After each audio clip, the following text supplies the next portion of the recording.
TYT Sports, everybody. The Stanley Cup playoffs start up tomorrow. And no, we don't talk a lot about hockey on TYT Sports, but we are going to today. Before we get into anything, we have to talk about the Stanley Cup of Bacon. It's probably wanted more than the trophy itself. Let's take a quick look at that graphic before we bring on my good friend Bobby to break down what's going on in hockey this year. Oh my God, Instagram's great for this specific reason, but I have to say, 10 out of 10 for craftsmanship, 10 out of 10 for taste, 10 out of 10 for everything but the shine of it, because, you know, the Lord Stanley's Cup is one of the most beautiful trophies in all of sport, as we call it. All right, let's get to the real stuff. I want to introduce everybody to Bobby Stewart. Bobby, a good friend of mine, long time, lives over in New York City.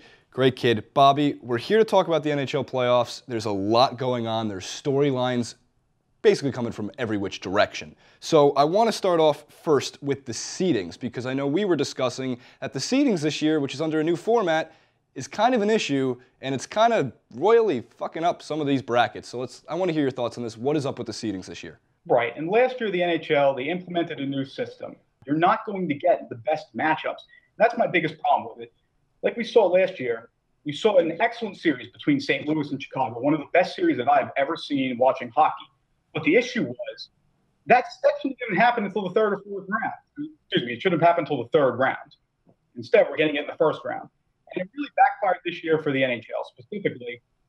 We're seeing no real rivalries in the first round based off of this new format. So you're not seeing it as much anymore. It seems like, I mean, the Penguins play the Rangers, which is probably the best rivalry we've gotten. And that hasn't had anything to do with the standings. It's 1 versus 8. It's the wild card versus the 1 seed. That was just a complete fluke. It could have easily been Ottawa playing the Rangers, and that's not a rivalry. That's not very good. So we're kind of looking at these little, these pretty poor matchups in the first round, and there are no divisional rivalries. So it backfired this year, and that's how you play it.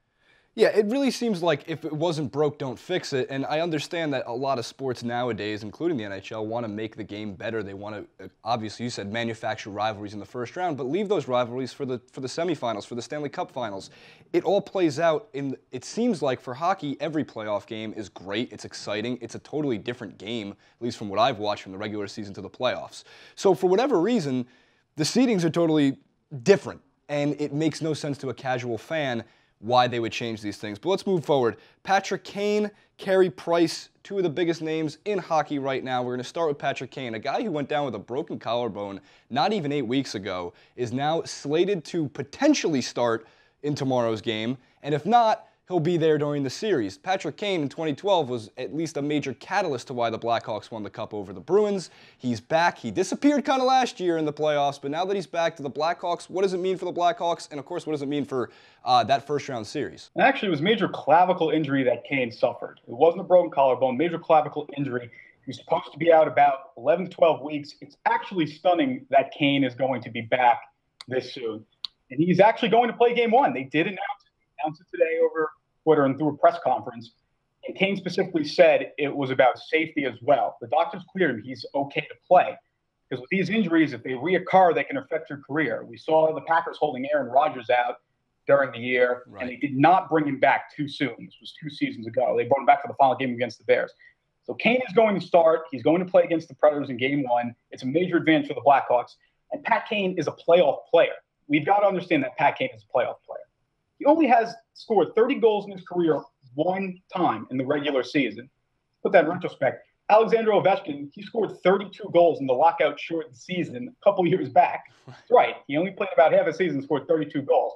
Kane has only eclipsed 30 goals 1 time in his career. In the playoffs, he's had 3 separate runs where he has scored 10, 9, and 10 goals, and twice the Blackhawks won the Cup. So Pat Kane is the most clutch player on the ice. He has to be there for the Blackhawks to be effective in this. He's not on the ice. The Blackhawks don't have much of a chance against any team. I think they could potentially beat Nashville even without Kane, but there is no chance they're going to get by St. Louis in the second round if Pat Kane isn't healthy. All right. Well, when it comes to Pat Kane, when it comes to hockey players, first of all, there's no doubt they're not pussies. And a lot of people, a lot of sports across baseball, basketball, football, soccer, a lot of these guys come down for heat. Oh, they're rolling around on the pitch, on the court, because they twisted an ankle. Kane's coming back from a major injury. We see guys get their faces slashed and come back onto the ice a period later. Regardless, that is a major impact for Chicago. Blackhawks have a huge fan base. They're one of the original 6 teams. It's a big market team that hopefully, at least in my opinion, should breeze through the Predators. Not trying to discredit them at all, but we want to see the Blackhawks move on. I'm sure a lot of people would like to see that big market team back there. In addition to that, Carey Price and the Montreal Canadiens trying to become he's vying for the first goalie MVP in the league since Jose Theodore, for I believe was also a Montreal Canadien when he did it. I personally hate the Canadiens. I know there's a huge fan base for the Canadiens, same with the Maple Leafs. I really don't have, my bias is a little bit of everywhere. I mean, the Kings, who aren't even in the running this year, unfortunately, after coming off a cup. But when it comes to Carey Price, he's been nothing short of spectacular. I believe a .936 save percentage, which is just off the charts. What is it about Carey Price and what is it about the Canadiens that can take them deep into the Stanley Cup? Jay, those are all great points. And yes, I believe Carey Price will win the MVP this year. I also believe he might win the Vezina Trophy unanimously.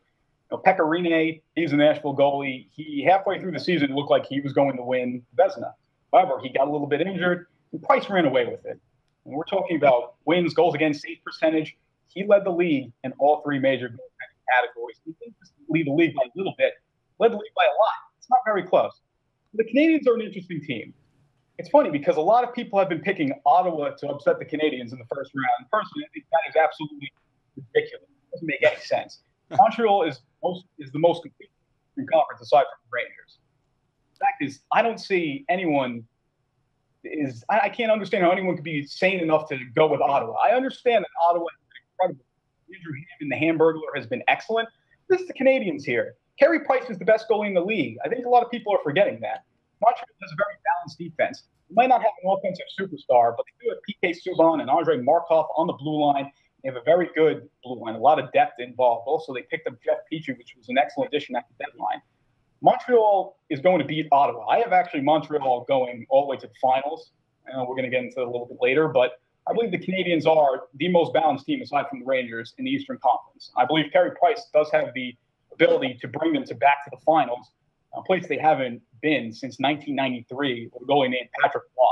Yeah. The Canadiens, they're basically, like you said, a lot of people hate the Canadiens. They don't want to see the Canadiens in the finals. Patrick, the New York Yankees. The Yankees had the same type of drought, and the Canadiens had the same type of drought. So now we're basically looking at can Montreal get back to where they've been. 24 Stanley Cups, they're looking for 25. Right, I was going to mention Patrick Waugh, only a slightly notable name in the hockey world, Hall of Fame goaltender. So a guy like Carey Price, if he steps up and continues that .936 save percentage, it's going to be tough, if not impossible, to beat a team like the Canadiens, who we think California's been in a drought. That team's been in a drought for Stanley Cups, considering they have, I believe, the first or second most in all of American sports. So, Bobby, I want to get onto your Stanley Cup Finals predictions, but let's take a quick look at the odds courtesy of Sportsbook. Right now, the Rangers are the outright favorite at 4.5 to 1 odds to win it. The Blackhawks not far behind, 6 to 1. If you want to get real dangerous, maybe gamble a little bit, I kind of like the Islanders and the Red Wings at 25 to 1 at the bottom of the list, just because of history, I guess, on the Red Wings side. And the Islanders are everyone's favorite bandwagon team. Just because it's the last year at Nassau Coliseum, they're going to tear that thing down. I'm amazed it hasn't fallen to the ground on its own just yet, just because the noise in that stadium alone should be able to shatter some windows and shatter the glass on the ice itself. But the Canadiens sit at 9 to 1. I know, Bobby, you were telling me before that the Canadiens are one of your teams to be making it to the finals. Who do you have meeting them there, and why? Well, Jay, I've got the Blackhawks meeting the Canadiens in the finals. Yeah, I do have the Blackhawks, and it really is contingent on whether or not Pat Kane can stay healthy. Comes down to Kane. That's really what it comes down to. This team has plenty of experience. They've been there before. They've won it twice. And last year, they were a goal away going back to the finals against the Kings. They lost in that overtime game in Game 7 after coming back down 3 to 1. So I'm taking the Blackhawks to meet the Canadiens in the final. Like I said, I love the Blackhawks. They have all the depth you can imagine. And Corey Crawford might not have had the best season. In fact, he hasn't really ever had he had only maybe one great season you could consider over the last couple of years. But Crawford has won the Cup before, and that you can't take that away.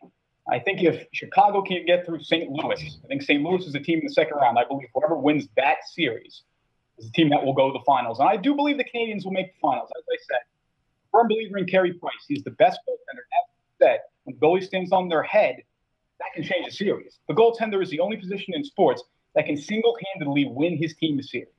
We've seen pitchers like Madison Bumgarner last year in the World Series basically bring his team to the World Series title, but he doesn't even play every game. Carey Price is in there every game. He's going to be playing every single minute of every series.